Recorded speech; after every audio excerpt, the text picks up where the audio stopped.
আসসালামু আলাইকুম। আমি আল সাব্বির, পড়াশোনা করছি বুয়েট কেমিক্যাল ইঞ্জিনিয়ারিং ডিপার্টমেন্টে। আমি তোমাদের পদার্থবিজ্ঞান দ্বিতীয় পত্র থেকে বুয়েট প্রিলি 23-24 অর্থাৎ একদম লেটেস্ট যে কোশ্চেনটা, ওই কোশ্চেন থেকে পদার্থবিজ্ঞান দ্বিতীয় পত্র থেকে কোশ্চেনগুলো সলভ করব।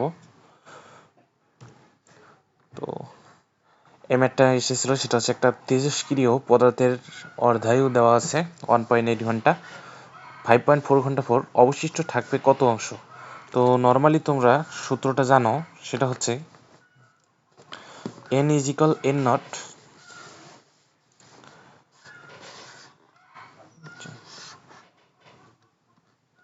এক সেকেন্ড। নর্মালি যেটা তোমরা জানো সূত্র, সেটা হচ্ছে এইটা জানো, n is equal হচ্ছে n naught e to the power minus lambda t। ঠিক আছে, তো এখানে হচ্ছে ঘন্টা পর কত অংশ অবশিষ্ট থাকবে, অর্থাৎ পার্সেন্টেজে কত অংশ অবশিষ্ট থাকবে। তো এই এনটা হচ্ছে টি সময় পর অবশিষ্ট, আর এন নট হচ্ছে টি সময়ে উপস্থিত কতটুকু ছিল, আর এনটা হচ্ছে তোমার টি সময় পর কতটুকু অবশিষ্ট হচ্ছে। তাহলে কত অংশ অবশিষ্ট বলতে এখানে বোঝানো হয়েছে এন বাই এন নটটা হচ্ছে কত অংশ আমার অবশিষ্ট আছে। কিন্তু অ্যান্সারটা যেহেতু আমার পার্সেন্টেজে দেওয়া, অর্থাৎ এটাকে আমি 100 দ্বারা গুণ করে পার্সেন্টেজে নিয়ে যেতে পারবো। ঠিক আছে, এটাকে 100 দ্বারা গুণ করলে কিন্তু আমি পার্সেন্টেজে নিয়ে যেতে পারবো। n by n naught into 100, এখানে আছে তোমার e to the power minus lambda t into 100। ঠিক আছে, এইটা তুমি কিন্তু পার্সেন্টেজে পাবা, এই জিনিসটা আছে পার্সেন্টেজে পাবা। তো এখন এখানে এই টার্মটা আমাদের বের করতে হবে। তো এই টার্মটা হচ্ছে এটার সমান, এখানে আমার অর্ধায়ু দেওয়া আছে, অর্থাৎ টি হাফ আমার দেওয়া আছে 1.8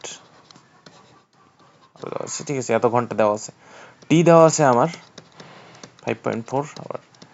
কিন্তু এখানে তো আমার ল্যামডা লাগবে, তাহলে ল্যামডার সাথে অর্ধায়ুর তোমার একটা সম্পর্ক আছে, ল্যামডা টি হাফ, তোমরা যেটা জানো এটা হচ্ছে তোমার লন 2। তো এখান থেকে তুমি ল্যামডার ভ্যালু যেহেতু তোমার লাগবে লন 2, আর এখানে আছে টি হাফ, এটা বের করলে ল্যামডার ভ্যালু। তো এই জিনিসটা এখানে বসাই দেবো, e to the power minus lambda বলতে minus ln 2 by t half into, এটা হচ্ছে ল্যামডা, ঠিক আছে, ইন্টু টি, টি কত 5.4 ঘন্টা, এটার সাথে তুমি 100 গুণ করতেছো, এত পার্সেন্ট। ঠিক আছে, তাহলে এখানে যদি তুমি সব ডাটাগুলো ইউজ করো এখানে, তাহলে তোমার যেটা আসবে 12.5% আসবে, আচ্ছা 12.5% আসতেছে। তাহলে এটা হচ্ছে আমার এটা অ্যান্সার। ঠিক আছে, আচ্ছা নেক্সট ম্যাথ। এখানে হচ্ছে তোমার দুইটা বাইনারি। আচ্ছা, তো এই ম্যাথটা দেখো এখানে কি বলছে, দুইটা বাইনারি সংখ্যা হচ্ছে তোমার গুণ করতে হবে, এটার হচ্ছে অ্যান্সারটা আমাদের জানতে হয়েছে। তো এটা হচ্ছে নর্মালি যদি তোমরা নর্মাল নিয়মে করতে চাও, তাহলে বাইনারি থ্রু ডেসিমালে যেতে হবে। তো ডেসিমাল থেকে আবার ডেসিমাল দুটো গুণ করে ওই গুণফলটাকে আবার বাইনারিতে কনভার্ট করতে হবে। তো এটা হচ্ছে একটা লং টার্ম প্রসেস হয়েছে। তাহলে আমাদের যেটা করতে হবে, এখানে যদি ক্যালকুলেটর বা শর্টকাট কোনো ইউজ করা যায় তাহলে ওটা ইউজ করতে হবে। তো এখন দেখি এখানে ডাটাগুলো যদি আমি লিখি, সেটা হচ্ছে 1102, আর একটা হচ্ছে তোমার 1012। তো দুইটা বাইনারি সংখ্যা হচ্ছে আমার গুণ করতে হবে।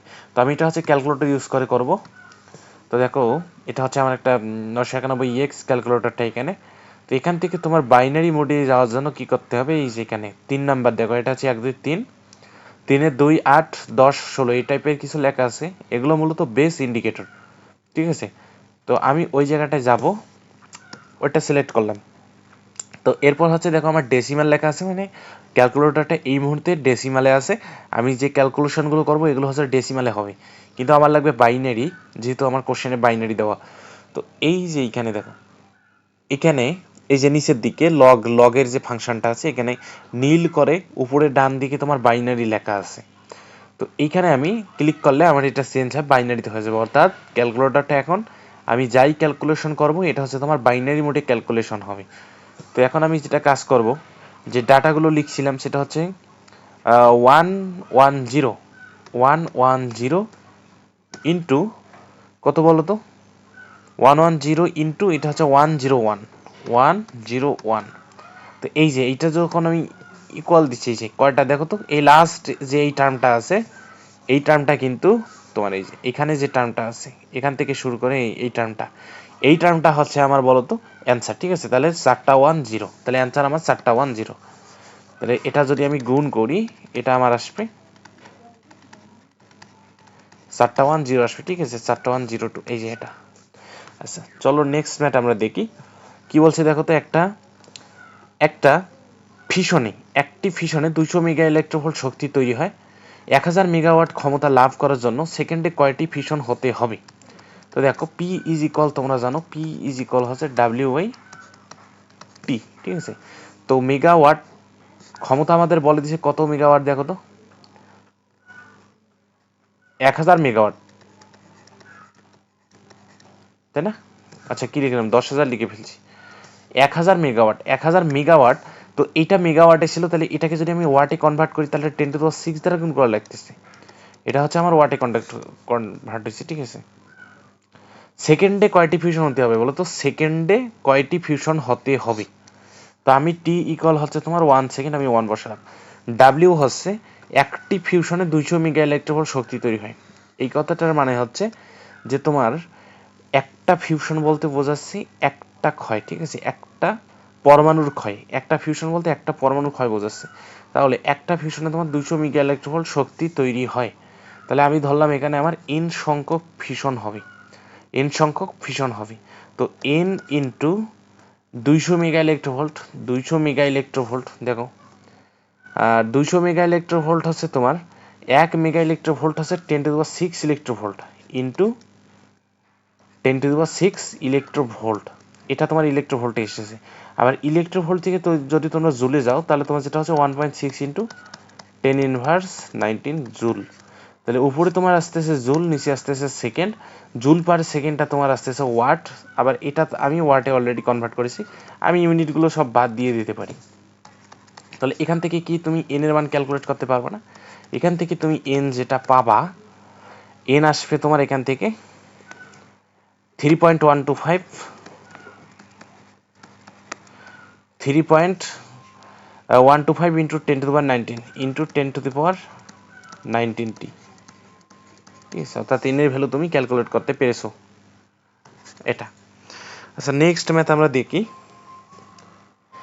দুইটা ধারক সমান্তরাল সমবায়ে যুক্ত থাকলে এর ধারকত্ব শ্রেণী সমবায়ে যুক্ত থাকলে ধারকত্বের কত গুণ হবে? দেখো দুইটি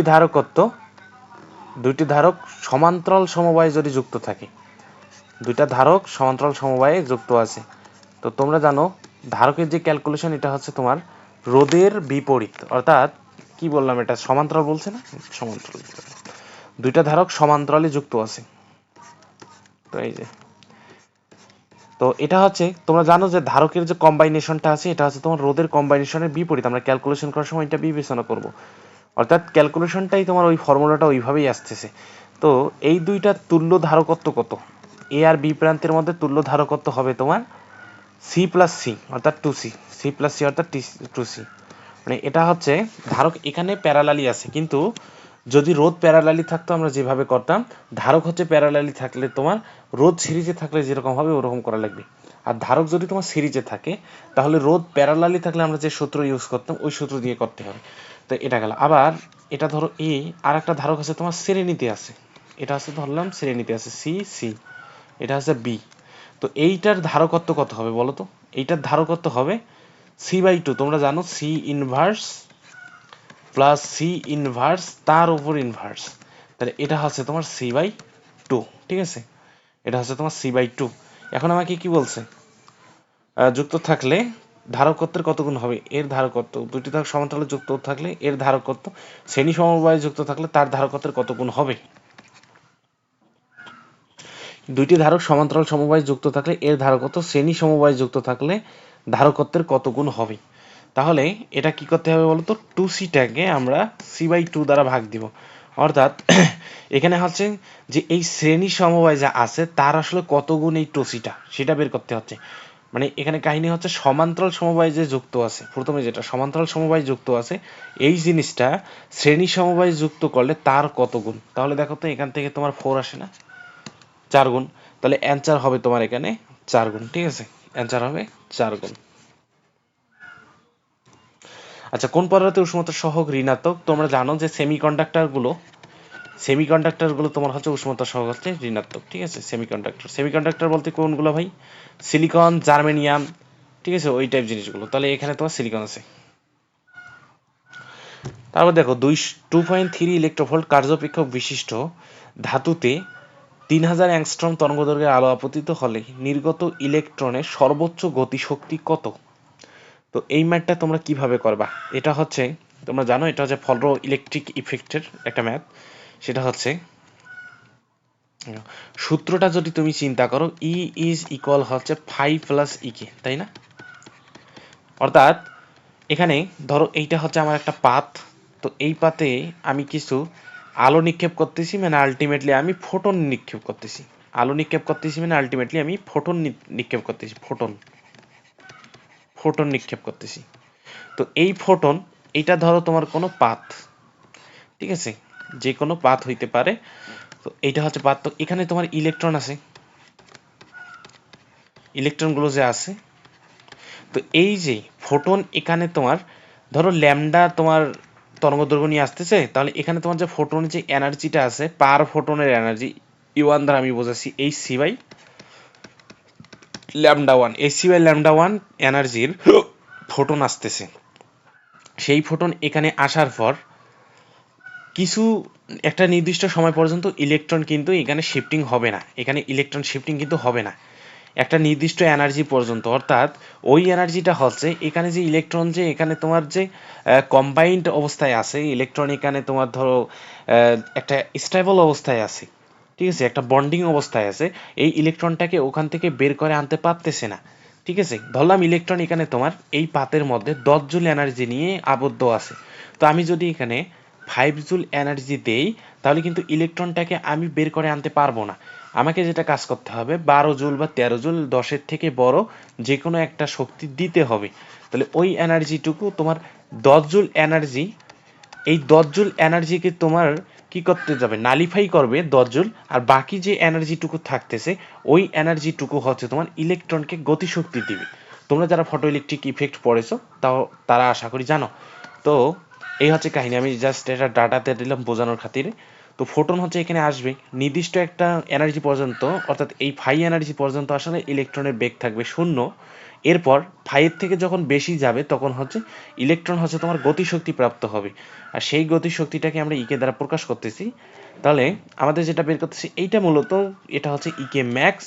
ঠিক আছে, এটা হচ্ছে মূলত ইকে ম্যাক্স দ্বারাই করা হয়। তো এখানে কি দিছে, ই কত, ই দেখো তো, কার্যপেক্ষক আছে, এই ফাইটাকে কিন্তু কার্যপেক্ষক বলে। এটা হচ্ছে তোমার কোনো স্পেসিফিক পাতের বৈশিষ্ট্য, অর্থাৎ ওই ধাতুর বৈশিষ্ট্য। তো দেখো তরঙ্গ দৈর্ঘ্য বলো, ই হচ্ছে কত তরঙ্গ দৈর্ঘ্যের, মানে কত এনার্জির ফোটনগুলো তুমি নিক্ষেপ করতেছো, সেটা হচ্ছে তোমার ই। তাহলে নিক্ষিপ্ত তোমার ফোটনের তরঙ্গ দৈর্ঘ্য দেওয়া আছে, তাহলে আমরা এখান থেকে এই সি বাই ল্যামডা, অর্থাৎ 3000 অ্যাংস্ট্রম ইন্টু 1 অ্যাংস্ট্রম হচ্ছে 10 × 10 metre, ac by lambda equal phi কত বলছে বলো তো, 2.3 ইলেকট্রোভোল্ট না, 2.3 ইলেকট্রোভোল্ট। আবার আমাদের অ্যান্সারেও কিন্তু ইলেকট্রোভোল্ট আছে ইকে ম্যাক্সটা। তাহলে আমরা কাজ করি সবগুলোকে সেম ইউনিটে নিই। তো এই জিনিসটা দেখো, তুমি যখন এখানে থ্রিটা, সিটা হচ্ছে তোমার আলোর বেগ, যেটা হচ্ছে তুমি 3 × 10⁸ মিটার পার সেকেন্ড এটা করতেছো, এটা তুমি জুলে পাবা। ঠিক আছে, এই সি বাই ল্যামডা এটা কিন্তু মিটারে নিয়েছো, তাহলে এটা জুলে পাবা।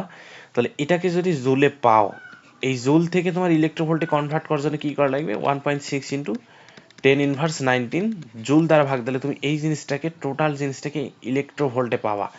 এই ইলেকট্রোভোল্ট ইজ ইকুয়াল হচ্ছে ফাই, ফাই হচ্ছে ধাতুর কার্যপেক্ষক, যেটা হচ্ছে তোমার 2.3 ইলেকট্রোভোল্ট। ইউনিট নিয়ে আমার আর মাথা ব্যথা হবে না, কারণ এটাও তোমার সেমি ইউনিট, এটা সেমি ইউনিট, প্লাস ইকে। ঠিক আছে, ইকে। তো এখান থেকে যদি তুমি আছে ইকে ম্যাক্স, মূলত হচ্ছে ইকে ম্যাক্স, ইকে ম্যাক্স যদি এখান থেকে ক্যালকুলেট করো, ইকে ম্যাক্স যদি ক্যালকুলেট করো, তাহলে এই টার্মটা থেকে এই টার্মটা বাদ দিলে ক্যালকুলেট যদি করো না, ক্যালকুলেট করার পর তোমার আসবে 4.14 ইলেকট্রোভোল্ট, 4.14 ইলেকট্রোভোল্ট,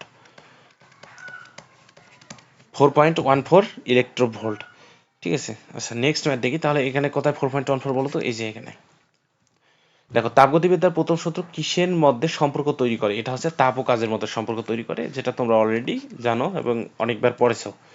কোন তরঙ্গকে সমাবর্তিত করা যায় না? তোমরা জানো এটা হচ্ছে তোমার অনুপ্রস্থ তরঙ্গকে সমাবর্তিত করা যায়।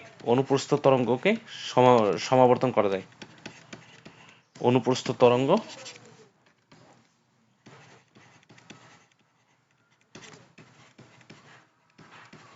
সমাবর্তন করা যায়। এটা কেন? কারণ তো দেখো, এটা হচ্ছে আমি ধরলাম এখানে হচ্ছে কোনো একটা অক্ষ বরাবর আমার কিছু তরঙ্গ যাবে। এটা হচ্ছে উপর নিচ তোমার কি করতেছে, আপ ডাউন করতেছে। আর একটা তরঙ্গ আছে তোমার এই যে এইভাবে, ঠিক আছে? দেখো এই যে, তো এই জিনিসটা দেখো তো, এই জিনিসটা আমি কথার কথা জাস্ট ধরলাম, এটা হচ্ছে তোমার হরিজন্টালি, এই লাইনটা হচ্ছে হরিজন্টালি, আর এটা হচ্ছে তোমার পারপেন্ডিকুলার, যেটা নীল রেখে এটা হচ্ছে পারপেন্ডিকুলার, রেডের উপর পারপেন্ডিকুলার, আর রেডটা হচ্ছে তোমার হরিজন্টালি আছে। তো এইটা, আচ্ছা, এটা একটা দ্বারা বুঝি তাহলে আরো সুবিধা হবে, আরো বুঝতে সুবিধা হবে। এটা লাগতেছে না, এই জিনিসটা দেখো। ধরো এই যে উপর নিচ তোমার যাবে একটা তরঙ্গ, উপর নিচ বরাবর যাবে। তো সামনে একটা আমার পোলারাইজার আছে, যদিও প্রথমে তোমার অ্যানালাইজার থাকে। তো দেখো, এইটা ধরলাম আমরা পোলারাইজার হচ্ছে এইটা, আর এটা হচ্ছে যে এক্সিস বরাবর আমাকে পারমিট করবে, এই জিনিসটা হচ্ছে যে এক্সিস বরাবর আসলে তরঙ্গটাকে পারমিট করবে, সেটা হচ্ছে এই এক্সিসটা। তাহলে দেখো তো ভাই, উপর নিচে তোমার আপ ডাউন করতেছে, মানে আপ ডাউন করতেছে উপর নিচে, আবার এই পোলারাইজারটা তোমার হচ্ছে পারমিট করতেছে উপর নিচে। তাহলে এখানে কিন্তু তরঙ্গটা এইভাবেই যাবে, ঠিক আছে? এইভাবেই যাবে। কিন্তু যদি আমি এটাকে একটু অ্যাঙ্গেল তৈরি করি, ঠিক আছে? অ্যাঙ্গেল যদি তৈরি করি, ধরো কথার কথা এটা এইভাবে যাচ্ছে, আর আমার অ্যাঙ্গেল তৈরি হচ্ছে এতটুকু, ধরলাম এটা হচ্ছে উলম্বের সাথে 30 ডিগ্রি কোণ করেছে, তাহলে এখানে কিন্তু এবার কম যাবে, ঠিক আছে? কম যাবে।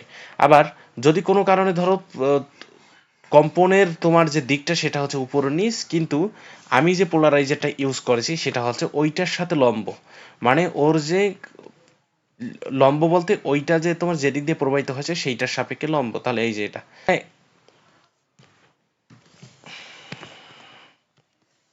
হ্যালো, আচ্ছা, একটু টেকনিক্যাল প্রবলেম হইল সম্ভবত। আচ্ছা, শোনা যাচ্ছে সম্ভবত। তাহলে এই যে এখান থেকে কোন দিক বরাবর জিনিসটাকে পারমিট করতেছে, আসলে জিনিসটাকে কোন দিক বরাবর পারমিট করতেছে সেটা দেখতে হবে।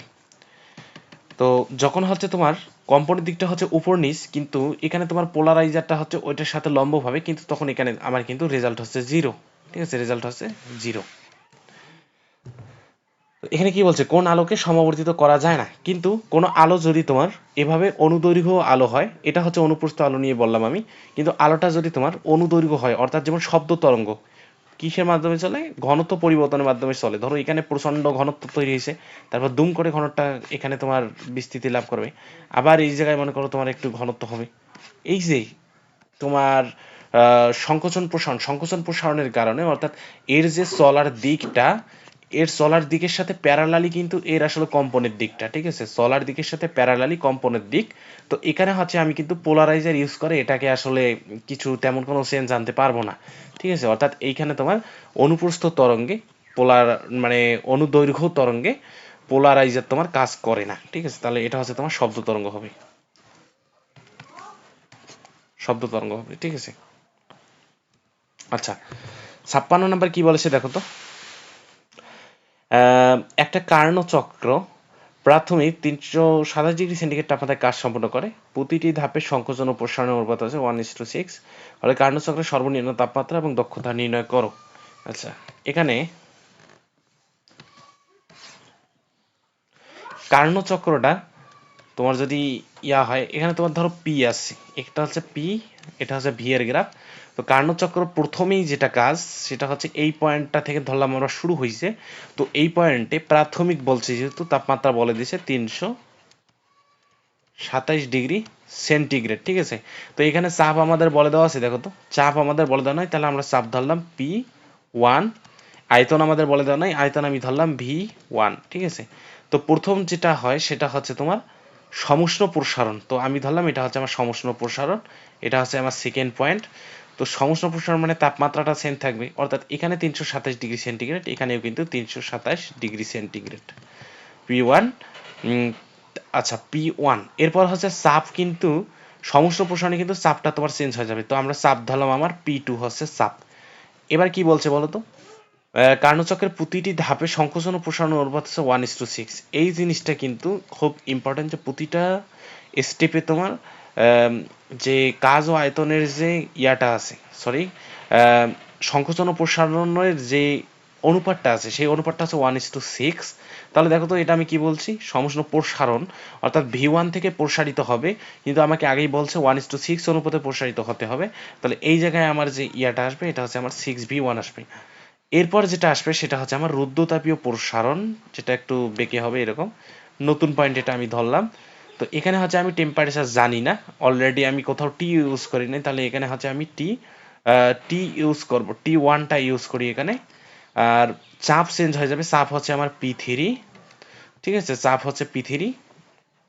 রুদ্ধতাপীয় প্রসারণ, আয়তন কত হবে দেখো তো, আয়তন হচ্ছে তোমার 6V1 ছিল, আবার যেহেতু রুদ্ধতাপীয় প্রসারণ, তাহলে 1:6 করতে গেলে এটাকে আমাকে 36V1 দিতে হবে। এরপর যেটা কাজ করতে হবে, রুদ্ধতাপীয় সংকোচন করতে হবে, ঠিক আছে, এইটা দেখো, এটা হচ্ছে আমার রুদ্ধতাপীয় সংকোচন, এই পয়েন্টটা হচ্ছে আমার রুদ্ধতাপীয় সংকোচন, তোমার ইয়া, ঠিক আছে। রুদ্ধতাপীয় সংকোচনের ক্ষেত্রে তাপমাত্রা তোমার কত হবে, সরি এটা কি বলছি আমি, সমুষ্ণ সংকোচন হবে, সমুষ্ণ সংকোচন হবে। তো সমুষ্ণ সংকোচন হলে এই জায়গায় তোমার তাপমাত্রাটা T1ই থাকবে, ঠিক আছে, তাপমাত্রা হচ্ছে তোমার T1ই আছে। আর এখানে হচ্ছে তোমার সমুষ্ণ সংকোচনে P4টা চেঞ্জ হয়ে যাবে, P4 চেঞ্জ হয়ে যাবে। আর এটা যেহেতু সংকোচন, তাহলে দেখো 36V1 থেকে কিন্তু 6V1 হয়ে যাবে, 6V1 হবে, কারণ কি এই জায়গাটা হচ্ছে তোমার সমুষ্ণ সংকোচন, এবং যেটা বলছে যে 1:6 অনুপাতে সংকোচন প্রসারণ হয়, তাহলে এটা যেহেতু সংকোচন হয়েছে, তার মানে এর থেকে নিচে কম হবে। আর অনুপাতটা যেহেতু আমাদের কোশ্চেনে বলে দেওয়া আছে, এই কারণে আমি কি নিলাম, 6V1 নিছি, ঠিক আছে। এরপর হচ্ছে তোমার রুদ্ধতাপীয় প্রসারণ, একদম ফাইনাল স্টেজ, রুদ্ধতাপীয় প্রসারণ। তো এই রুদ্ধতাপীয় প্রসারণ তেমন কিছু লেখা নেই, কারণ অলরেডি ডাটাগুলো চলে এসেছে। তো এখানে হচ্ছে কি বলছে, সর্বনিম্ন তাপমাত্রা, অর্থাৎ এখানে দেখো T1 না, এই T1টা কিন্তু আমার সর্বনিম্ন তাপমাত্রা, এই T1টা হচ্ছে আমার সর্বনিম্ন তাপমাত্রা, এটা আমাকে বের করতে বলছে। আর দক্ষতা বের করতে বলছে, দক্ষতা এটা ইজ ইকুয়াল হচ্ছে 1 মাইনাস T2/T1, 1 মাইনাস T2/T1 বলতে এই জায়গায় কিন্তু T2 থাকে, এই জায়গায় হচ্ছে T1। যেহেতু আমরা T1 জানি এবং এটাকে T1 দিছি, তাহলে আমার ইয়াটা সলভটা উল্টা হবে, তাহলে n হচ্ছে 1 মাইনাস T1/T, T1 শুধু T বলতে 327 প্লাস 273, ঠিক আছে, 327 প্লাস 273, 327 প্লাস 273, এই জিনিসটা। তাহলে আমি যদি কোনোভাবে T1টা বের করতে পারি, তাহলে আমার কিন্তু দক্ষতা বের হয়ে আসবে। তো এখন আমার T1টা বের করার যথেষ্ট ডাটা আমার দেওয়া আছে। দেখো তো, এই যে এই দুইটা টার্ম থেকে আমি কি T1টা বের করতে পারবো না? কিভাবে বের করতে পারবো দেখো তো, এটা হচ্ছে পি আমার জানা নেই, এখানে P2 সেন্স, এখানে P3 সেন্স, কিন্তু এখানে হচ্ছে V1 আছে, এখানে V1 আছে, এখানে হচ্ছে T1 আছে, এখানে আবার ডাটা জানা আছে। তাহলে অবশ্যই আমার কিন্তু এই জিনিসটা খাটাইতে হবে, সেটা হচ্ছে TV to the power gamma, ঠিক আছে, T1 V1 to the power gamma is equal হচ্ছে T2 V2 to the power gamma, ঠিক আছে। তো T1 V1 to the power gamma, T2 V2 to the power gamma, এখান থেকে আমার এইখানকার যে T1টা আছে, মানে এখানকার T1 বলতে T2টা লাগবে, তাই না? তো আমি বসাই, এখানে T1 হচ্ছে, দেখো তো এই T1 হচ্ছে এই পয়েন্টে, এই পয়েন্টে T1 হচ্ছে কত, 327 272 ইন্টু V1, V1 কত, V1 হচ্ছে 6V1, V1 হচ্ছে 6V1 টু দি পাওয়ার হচ্ছে gamma, TV to the power gamma, ঠিক আছে, TV to the power gamma minus one, TV to the power gamma minus one, sorry আজকে আমি অনেক ভুলভাল লিখতেছি, একটু ঘুমের মধ্যে আছি, ঘুম বলতে রাতে একটু কম ঘুমিয়েছে, তো এ কারণে একটু ঘুম ঘুম ভাব, মানে আমি ধান্দা ধান্দা কি বলতেছি ঠিক নেই। TV to the power gamma, এটা হচ্ছে TV to the power gamma minus one, ঠিক আছে। তো T1 6V1 into to the power gamma minus one equal, এখানে হচ্ছে T2, T2 তো আমাদের জানতে হবে, তো T2 কাজ করতেছে এখানে T1টা, T1 ইন্টু V2 হচ্ছে তোমার 36V1 to the power gamma minus one. তো এখান থেকে দেখো v1 to the power gamma minus 1 v1 to the power gamma minus 1 শেষ। তাহলে এখান থেকে আমার t1 যেটা আসবে 32 প্লাস 73 32 প্লাস 273 32 প্লাস 32 7 এটা আমি ভুল লিখছি। আচ্ছা t1টা হচ্ছে তোমার 327 প্লাস 273 ইন্টু এখানে তোমার যেটা আসতেছে 1/6, ঠিক আছে 1/6 1/6 হচ্ছে তোমার গামা টু দি পাওয়ার 1, ঠিক আছে gamma to the power 1 into আর কিছু না কিন্তু v1 টু দি পাওয়ার এটা শেষ। তো এখান থেকে তখন তুমি t1টা ক্যালকুলেট করবা, ঠিক আছে এখান থেকে যখন তুমি t1টা ক্যালকুলেট করবা তখন আসবে কত, তখন আসবে তোমার কত আসতেছে এটা 293.056 কেলভিন 293.056 কেলভিন আসবে, ঠিক আছে কেলভিন আসবে।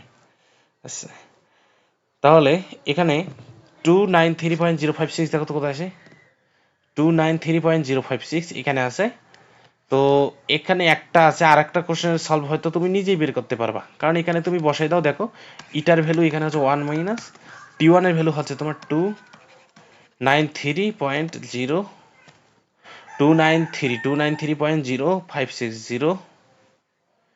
293.056 কেলভিন 1 মাইনাস t1 বাই আর এখানে হচ্ছে তোমার t2 হচ্ছে কত 327 প্লাস 273, ঠিক আছে ইন্টু 100 যখন করবা তখন কিন্তু তোমার পার্সেন্ট ইরোরটা চলে আসবে 100 যখন করবা। আচ্ছা নেক্সট ম্যাথ দেখি, এটা হচ্ছে একটা নির্দিষ্ট তরঙ্গ দৈর্ঘ্য বিশিষ্ট 0.23 মিলিমিটার বেধ বিশিষ্ট সিস্টেমের দ্বিতীয় উজ্জ্বল পট্টির জন্য অপবর্তন কোণ কত, এইটা আমাদের জানতে চাওয়া হয়েছে। দ্বিতীয় উজ্জ্বল পট্টির জন্য অপবর্তন কোণ কত। তো অপবর্তনের জন্য ভাই তুমি সূত্রগুলো কি জানো, উজ্জ্বল পট্টির জন্য অপবর্তন গেটিং বলে না কিন্তু তো D sine theta is equal হবে তোমার 2n+1 ল্যামডা বাই 2 হবে, ডি সাইন থিটা হবে 2n+1 ল্যামডা বাই 2। তো এখানে আমার কি বলছে এত মিলিমিটার বেধ বিশিষ্ট, আচ্ছা ডি তোমরা অনেকে দেখতে অভ্যস্ত না, এটা হচ্ছে তোমরা প্রস্থ যেটা হচ্ছে এ, এখানে তোমার অপবর্তন গেটিং হচ্ছে এত মিলিমিটার বেধ বিশিষ্ট, অর্থাৎ এটা হচ্ছে তোমার এর ভ্যালু দেওয়া আছে, এটা হচ্ছে ল্যামডার ভ্যালু, এটা তো এন এর ভ্যালু, ঠিক আছে দেওয়া আছে।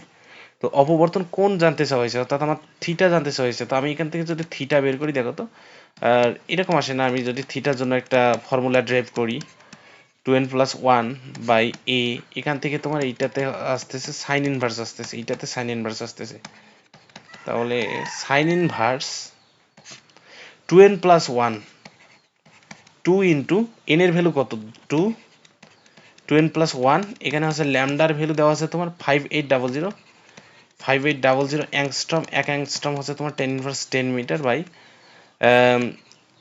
2n+1 এটা হচ্ছে 5 ল্যামডা বাই 2 আর নিচে হচ্ছে এ হচ্ছে বেদ দেওয়া আছে 0.23 মিলিমিটার, এটাকে আমরা যদি মিটারে কনভার্ট করি তাহলে যেটা আসছে 10⁻³ মিটার, এটা হচ্ছে এত ডিগ্রিতে আসবে, ঠিক আছে এত ডিগ্রিতে আসবে অদন পট্টির জন্য অপবর্তন কোণ কত।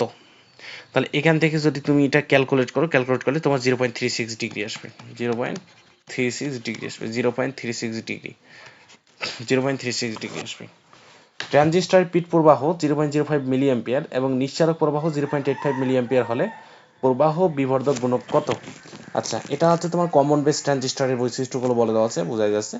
তো প্রবাহ বিবর্ধক গুণাঙ্ক হচ্ছে তোমরা জানো আলফা ইজ ইকুয়াল হচ্ছে IC/I। তো এখানে আমার দেখতে হবে কি কি দেওয়া আছে, আমি একটা ফর্মুলা জানি যেটা হচ্ছে তোমার I ইজ ইকুয়াল হচ্ছে IC প্লাস IB, এই ফর্মুলাটা আমি জানি। এখানে পিট প্রবাহ বলতে এটা হচ্ছে তোমার IB দেওয়া আছে আর নিঃসারক প্রবাহ বলতে এটা হচ্ছে তোমার IE দেওয়া আছে। IC ইজ ইকুয়াল IE, তো আমি লিখবো I এর জায়গায় লিখবো 0.85 মিলি অ্যাম্পিয়ার। আচ্ছা তার আগে একটা লাইন লিখি, এটা হচ্ছে IE আর এখানে তুমি যেটা করবা IE মাইনাস IB করলে কিন্তু তোমার IC-টা চলে আসবে। তো এখানে IE কত আছে দেখো তো, IE আছে 0.85 মিলি অ্যাম্পিয়ার, ঠিক আছে। আর উপরে কত আছে? উপরে আছে আইই হচ্ছে 0.85 মিলি অ্যাম্পিয়ার মাইনাস বেস প্রবাহ 0.05 মিলি অ্যাম্পিয়ার। সবগুলো কিন্তু মিলি অ্যাম্পিয়ারে আছে, এটা আমার আর কনভার্ট করা লাগতেছে না। তো এখান থেকে যখন আমি আলফাটা ক্যালকুলেট করবো তখন আসবে আমার 0.94 আসবে। ঠিক আছে, 0.94, খুব ইজি ম্যাথ। 100 কেজি ভরের 0 ডিগ্রি সেন্টিগ্রেড তাপমাত্রা পানিকে 100 ডিগ্রি সেন্টিগ্রেডে নিয়ে গেলে এন্ট্রপির পরিবর্তন কত? দেখো 100 ডিগ্রি সেন্টিগ্রেড তাপমাত্রা বাষ্প বলছে না পানি বলছে? কিছুই বলে নাই। যখন কিছু বলবে না তখন তুমি যেটা কাজ করবে সেটা হচ্ছে এটাকে 100 ডিগ্রি সেন্টিগ্রেডে পানি ধরবা। অর্থাৎ আমি যদি বলি যে 10 কেজি, এটা হচ্ছে 0 ডিগ্রি সেন্টিগ্রেড H2O থেকে 100 ডিগ্রি সেন্টিগ্রেড তাপমাত্রা হচ্ছে H2O তে তুমি যাচ্ছ। আর এখানে তোমার ভর হচ্ছে তোমার 10 কেজি, যেটা হচ্ছে তোমার এম হিসেবে কাজ করবে। এন্ট্রপির পরিবর্তন, যেহেতু তাপমাত্রা চেঞ্জ, তাহলে এন্ট্রপির পরিবর্তন হবে MS লন T2/T1। এই সূত্রটা কিন্তু এখানে অ্যাপ্লাই হবে। তো এম হচ্ছে আমার 10 কেজি, এস হচ্ছে আপেক্ষিক তাপ, পানির আপেক্ষিক তাপ হচ্ছে 4200 joule per kg per kelvin, into লন T2 হচ্ছে 100 plus 273 by MS loan T2/T1 হচ্ছে 273 কেলভিন। তো এখান থেকে যদি তুমি এন্ট্রপির পরিবর্তনটা ক্যালকুলেট করো, এটা হচ্ছে তোমার জুল পার কেলভিন হবে এন্ট্রপির পরিবর্তনের সূত্র। তো এখান থেকে এন্ট্রপির পরিবর্তন ক্যালকুলেট 13 পয়েন্ট এরকম আসবে, 13108.48 জুল পার কেলভিন। এটাকে আমরা লিখতে পারি কি বলো, সেটা হচ্ছে 13.11 kilojoule per kelvin, 13.11 kilojoule per kelvin. কোনো হুইটস্টোন ব্রিজের প্রথম, দ্বিতীয়, তৃতীয় বাহুতে রোধ যথাক্রমে 4, 6, 8 ওহম হলে চতুর্থ বাহুতে কত মানের রোধ যুক্ত করলে বৃষ্টির সাম্যাবস্থায় থাকবে? খুব ইজি ম্যাথ। এটা হচ্ছে যদি আমার কোনো একটা হুইটস্টোন ব্রিজ হয়,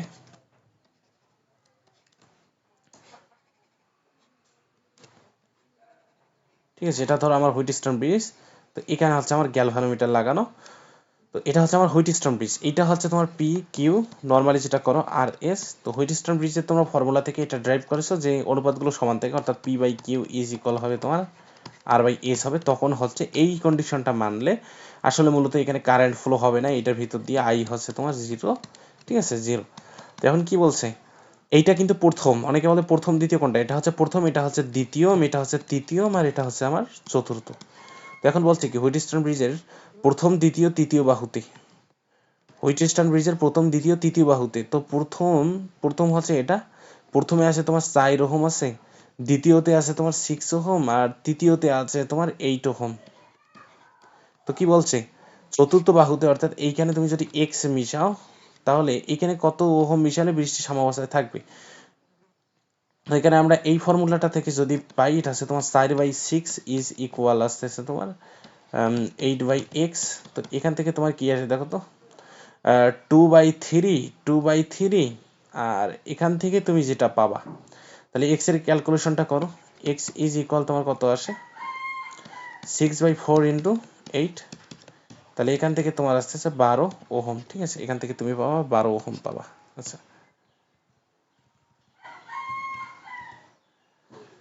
কোনটির এন্ট্রপি সর্বোচ্চ? এটা জানো, এটা হচ্ছে প্লাজমার এন্ট্রপি হচ্ছে সর্বোচ্চ। তরঙ্গ দৈর্ঘ্যের সঠিককরণ তোমরা জানো, ওই যে একটা বলে মহাজগতের গামা রঞ্জনকে অতিবেগুনি দৃশ্যে আলোকিত করেছে রেডিও টেলিভিশন। তো ওখান থেকে তুমি এখান থেকে যেটা ক্যালকুলেট করো, মানে একটু হিসাবপাতি যদি করো তাহলে বুঝতে পারবা এটার অ্যান্সার হচ্ছে তোমার রেডিও ওয়েভ, মাইক্রোওয়েভ হচ্ছে মহাজগতের গামা, দেখো গামা রঞ্জনকে অতিবেগুনি দৃশ্যে আলোকিত করেছে রেডিও টেলিভিশন, এটা হচ্ছে তোমার এটা অ্যান্সার। তরঙ্গদৈর্ঘ্য ক্রম, এটা হচ্ছে গুণগত রসায়ন, বা তোমার এই যে যে অধ্যায়টা এখানে আছে নিউক্লিয়ার ফিজিক্স, সেখান থেকে তুমি দেখতে পারো। তো এখানে কি বলছে, এ ও বি বিন্দুর মধ্যে তুল্য ধারকত্ব কত?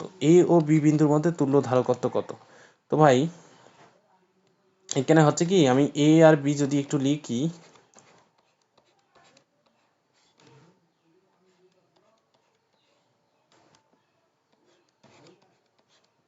এটা হচ্ছে এ আর বি, ঠিক আছে।